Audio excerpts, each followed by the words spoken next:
मेरा नाम पिया है। मेरी उम्र 28 के ऊपर हो गई थी। कई रिश्ते आए लेकिन कहीं बात नहीं बनी। मेरे माँ बाप को मेरी शादी की चिंता खाए जा रही थी। ऊपर से पड़ोसियों के ताने कि लड़की की उम्र निकल रही है, अभी तक घर में बैठा के रखे हैं लड़की को। फिर एक दिन एक रिश्ता आया। वह हमारे शहर से थोड़ी दूर गांव में रहते थे। लड़के का नाम जितेश है। लड़का अच्छा था और उनका खेती का काम था। लड़के की माँ नहीं थी। उनके घर में सिर्फ वह और उनके पिता ही रहते थे। मेरी शादी उनसे होना तय हो गया। उनके बारे में इससे ज्यादा मैं और कुछ नहीं जानती थी। शादी की तैयारियां होने लगी। मैं भी इस बात से खुश थी कि मेरे माँ बाप की चिंता अब दूर हो रही है। लेकिन मेरी जिंदगी में आगे क्या होगा इसका मुझे पता नहीं था। शादी की तैयारियों में समय निकलता गया और आखिरकार शादी का दिन भी आ गया। शादी वाले दिन जैसे लड़के के चेहरे पर खुशी और उत्साह रहता है, ऐसा कुछ भी मुझे जितेश के चेहरे पर दिखाई नहीं दिया। उन्हें देखकर ऐसा लग रहा था कि जैसे उनकी शादी उनकी मर्जी के बिना करवाई जा रही हो। लेकिन मैं मन में यही सोच रही थी, जो भी ख्याल मेरे मन में आ रहे हैं ऐसा कुछ भी ना हो। अपनी जिंदगी में अच्छे होने की उम्मीद लिए मैं बैठी थी। मैंने सोचा शादी की घबराहट की वजह से नर्वस होंगे। शादी करके मैं अपने ससुराल गई। घर गांव में था, यह तो मुझे पता था, लेकिन यह नहीं पता था कि उनका घर खेत पर है। गांव से बाहर घर बनवाए थे। घर के आसपास दूर दूर तक कोई घर दिखाई नहीं दे रहा था। उनका घर भी बहुत बड़ा था। इतना बड़ा घर और हम सिर्फ 3 लोग। मुझे घर में जाते ही थोड़ी बेचैनी होने लगी, लेकिन मैंने सोचा कि नई जगह है, ऐसा होना स्वाभाविक है। थोड़े दिनों में शायद मुझे आदत हो जाएगी। मेरी तरह शायद सभी लड़कियों को होता होगा। इन्हीं सब बातों में मेरा मन खोया रहा। लेकिन अभी सबसे बड़ा ख्याल यह था कि क्या मेरे पति मुझसे शादी करके खुश हैं या नहीं। अभी तक मैंने उनसे कोई बात नहीं की और मैं इसी इंतजार में थी कि उनसे बात हो। सुबह रात पर मैं अपने कमरे में थी, सेज पर बैठी उनका इंतजार कर रही थी। मन में कई तरह के ख्याल और सवाल थे। आगे क्या होगा इस बात से मैं अनजान थी।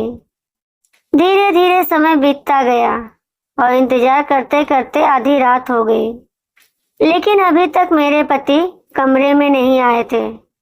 आधी रात के बाद मैंने सोचा कि शायद किसी काम में होंगे।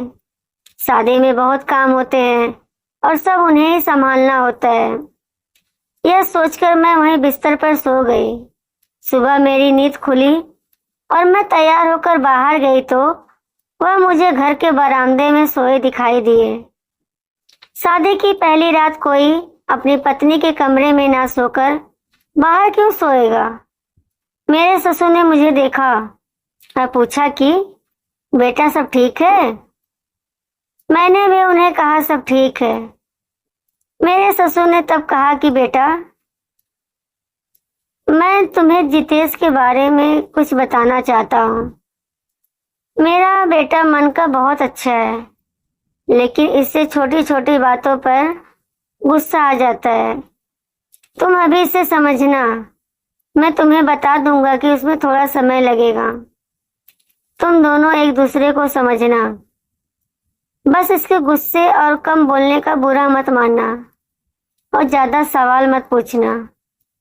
यह बात मुझे कुछ समझ नहीं आई। यह किस और इशारा था, लेकिन मैंने उस समय सिर्फ हाँ कहकर उनकी बात मान ली। मैं उनसे और कहती भी क्या। मैं सुबह जब घर का काम कर रही थी तब कोने में एक दरवाजे पर बड़ा ताला लगा हुआ था। घर में ही इतना बड़ा ताला लगा कर रखा है, यह बात मुझे अजीब लगी। मेरे पति घर से चले गए थे। मैं पूरा घर देख रही थी, साथ ही सफाई भी कर रही थी। उस दरवाजे के ताले ने मेरे मन में अभी भी सवाल उठा रखे थे। मैंने मेरे ससुर जी से बोला कि पापा जी, इसकी चाबी दे दीजिए, सफाई कर देती हूँ। वह बोले नहीं, रहने दो, इसके नीचे तक खाने में एक छोटा कमरा है, उसमें जाने की कोई जरूरत नहीं है, रहने दो। उन्होंने जिस तरह से बोला, उनको देखकर ही मैं डर गई। पता नहीं उन्हें इस बात पर गुस्सा क्यों आ गया। उस समय मैंने सिर्फ हाँ में सिर हिला दिया, लेकिन फिर बाद में मैं सोचती रही, आखिर वहां क्या है। कुछ देर बाद मेरे ससुर भी घर से चले गए। मैंने पूरा घर देखा, लेकिन मैंने मेरी सास की एक भी तस्वीर नहीं देखी। यह बात थोड़ी अजीब लगी मुझे। नया घर और सुनसान जगह पर, उस पर भी कई सवाल। यह सब मेरे लिए बड़ा अजीब था। रात हो गई। वह और ससुर जी दोनों घर आ गए थे। खाना खाने के बाद मैं अपने कमरे में गई। जैसा कि मैंने कहा, मुझे अब इस घर में थोड़ा अजीब सा लग रहा था। घर में बात करने वाला कोई नहीं। पूरा दिन इतने बड़े घर में अकेले, मुझे घुटन सी होने लगती थी। मैं सोच रही थी कि आज भी वह बाहर सोएंगे, लेकिन थोड़ी देर बाद वह कमरे में आए। उनके आते ही मैं डर गई। वह कमरे में आए, लेकिन बिना कुछ बोले, और मुझे देखे वह बिस्तर पर सो गए। शायद उनके पिता ने उन्हें समझाया होगा। मैंने थोड़ी कोशिश की उनसे बात करने की। उन्हें बोला कि आपको ठंड लगे तो यह कंबल ले लेना, लेकिन उनका कुछ जवाब नहीं आया। मैं भी कुछ समय के बाद सो गई। उस दिन के बाद रोज वो कमरे में ही सोते थे, लेकिन मेरी तरफ पीट करके और बिना कुछ बोले। यह कैसी शादी थी। मेरे पति मेरी तरफ देख भी नहीं रहे थे। मेरे ससुर ने पहले ही समझाया था कि ज्यादा सवाल नहीं करना, इसलिए मैं कुछ बोलती या पूछती ही नहीं थी। एक रात मेरी नींद अचानक खुली तो मैंने देखा कि वह कमरे में नहीं है। मैंने सोचा कि बाथरूम गए होंगे, लेकिन जब कुछ देर होने के बाद भी वह नहीं आए तो मैंने कमरे के बाहर जाकर देखा। कमरे के बाहर बरामदे में भी मुझे वो नहीं दिखाई दिए। मैं फिर अपने कमरे में जाने लगी, लेकिन मेरे मन में ख्याल आया उस ताले वाले दरवाजे का। उस दरवाजे के सामने मैं गई तो वहां अब ताला नहीं था, बल्कि अंदर से बंद था। मैं खड़ी खड़ी यह सोच रही थी कि कहीं वह अंदर तो नहीं। तभी मुझे धीमी धीमी आवाज सुनाई दी। यह आवाज किसी औरत की थी, और ध्यान से सुनने पर वह बेटा बेटा बोल रही थी।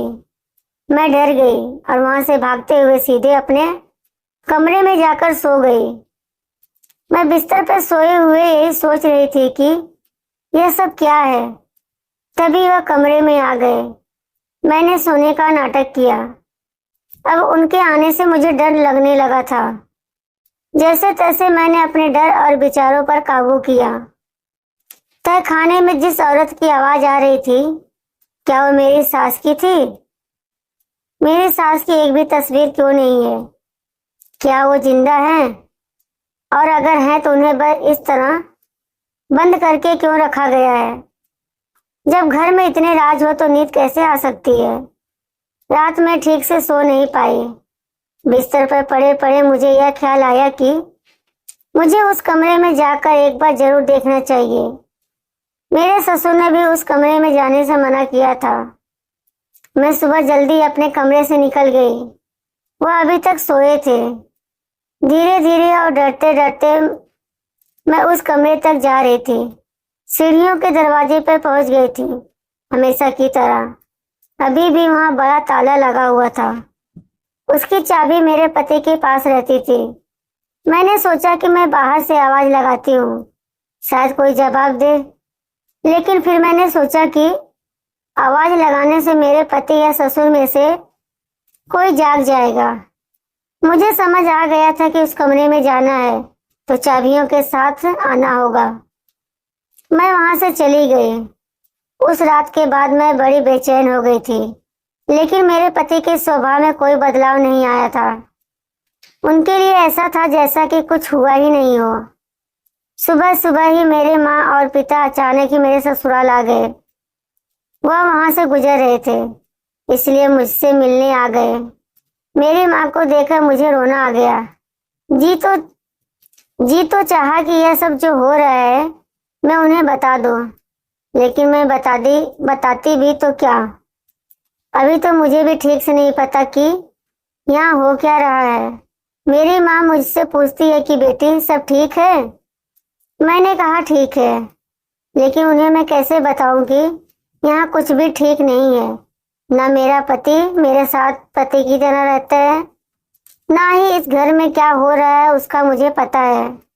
लेकिन मैं अभी उन्हें भी चिंता में नहीं डालना चाहती थी, इसीलिए मैंने मेरी माँ को कुछ नहीं बताया। उनके जाने के बाद जब मेरे ससुर घर पर थे तो मैंने उनसे पूछ लिया कि पिताजी, सासू माँ कैसे चल बसी। उन्होंने मेरी तरफ ऐसे देखा कि जैसे मैंने कोई बहुत गलत बात पूछ ली हो। बोले, बेटा तुमने मुझसे तो यह बात पूछ ली, लेकिन भूल कर भी यह बात कभी अपने पति से मत पूछ लेना। समय आने पे मैं तुम्हें सब बताऊंगा। अभी इस बात को मत करो। इतना कहकर वह चले गए। अब रात होने से मैं डरने लगी। रात फिर वही होता। मेरे पति आधी रात को उसी कमरे में जाते और वहां से मुझे बहुत धीमी धीमी आवाजें सुनाई देती। उस रात मैंने सोच लिया था कि आज चाबी लेकर ही रहूंगी। रात जब वो कमरे में आकर थोड़ी देर बाद सोए तो मैंने धीरे धीरे उनकी जेब से चाबी निकाल ली। सुबह जल्दी ही मैं उस कमरे की ओर गई।